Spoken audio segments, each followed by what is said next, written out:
improve the nutrition of farmers milking animals. It is important to conserve green fodder to ensure regular supply of feeding animals, especially during the lean periods. Conserving green fodder in the form of silage is one of the best options available to ensure regular supply of quality fodder through different seasons of the year. The growth of forage crop is affected by several factors. Among these are season of the year. Usually forage availability is a problem during the dry season in our country.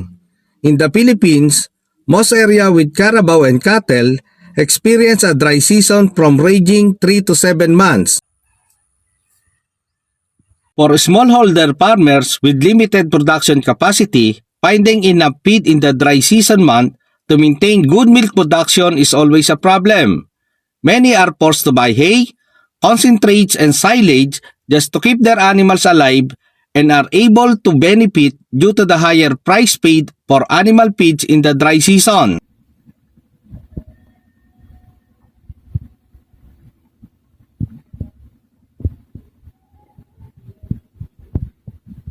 Forage which has been grown while still green and nutritious can be conserved through a natural pickling process. Lactic acid is produced when sugar in the forage plants are fermented by bacteria in a sealed container with no air.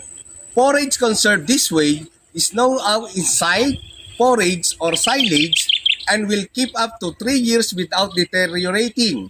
Silage is very palatable to livestock and it can be fed at any time. Silage is a conserved green fodder having moisture content in the range of 65 to 70%. Fodder crops rich in soluble carbohydrates are incubated after chopping for 40 to 50 days under anaerobic condition.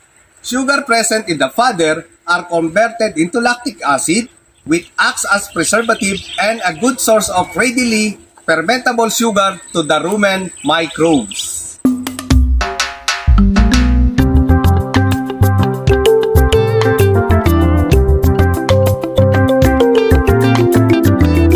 Advantage of silage. Number 1 is to ensure regular supply of fodder to the daily animals. Number 2, they ensure uniform quality fodder to animals during different seasons. Number 3, silage can be made under the most of all weather conditions. Number 4, salt-crushed green fodder can be conserved minimizing wastage. Number 5, enhance green fodder productivity by improving harvesting intensity. Number 6, enhance livestock productivity by ensuring fodder supply, especially during the lean period. Number 7, feeding silage is an effective tool of controlling parasitic disease as the parasite present in different stages of green fodder are destroyed during ensiling.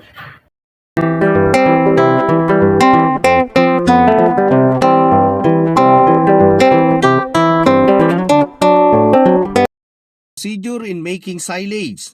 Number 1, organize a group that will engage in silage making and discuss when it will be done. Number 2, prepare the needed materials such as silo, bolo, knife or chopper, plastic, and others.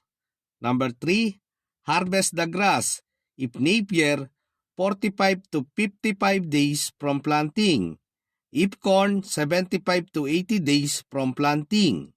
Number 4, estimate the moisture content of the grass. If the grass is wet, water is more than 70%, dry it 1 to 2 days before collecting or chopping. The approximate level of chopped silage can be determined by means of graph test. Squeeze the chopped forage tightly into a ball for 20 to 30 seconds and then release quickly. Number 5, chop the grass 1 to 2 cm length using chopper or bolo knife. The purpose of chopping is to ensure the release of much plant sugar and use as possible fermentation. Number 6, fill the silo quickly. Packing the silage bag correctly is the most important factor that will affect silage quality. While piling your silage bag, do not allow the feed to become contaminated with dirt. and soil at proper maturity and moisture 60 to 70%. Number 7, compress the grass in the silo to remove air. When using plastic bag as a silo, a vacuum cleaner can help to remove air from it. The purpose of chopping and compacting forage for silage is to release much plant sugar as possible as fermentation, to ensure plant materials are free from air. This is when the fermentation works best to produce lactic acid. Be careful not to puncture the plastic bag. Once a plastic bag silo is open, make sure that the silage is fed continuously to the animals until it's all consumed. In a pit or bunker silo, always put back its cover each time silage is removed from it to prevent spoilage.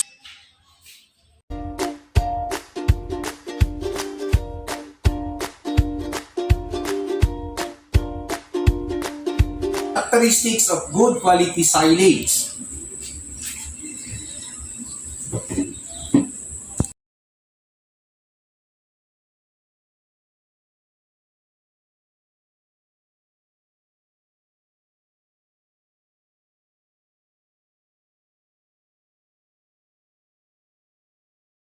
Number 1, bright light green yellow or green brown in color. Number 2, lactic acid odor with no butyric acid and ammonia odor. Number 3, firm texture with softer materials.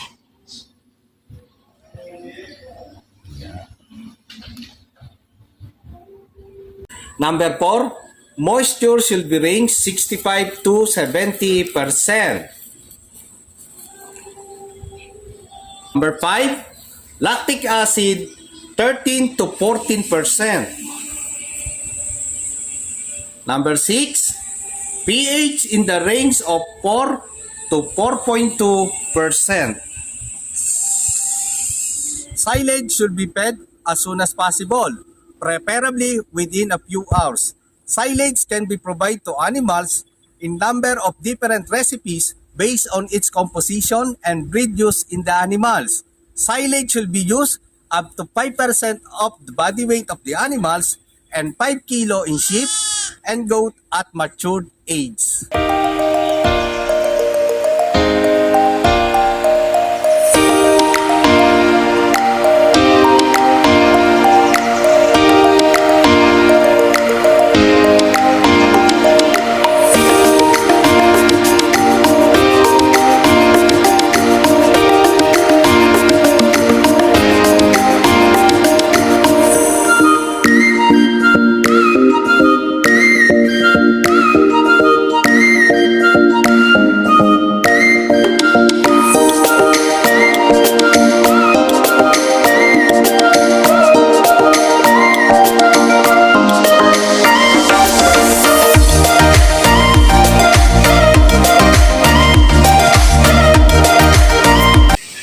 Management of livestock means feeding the animal with adequate quantities of feeds and good nutritive value at all year round.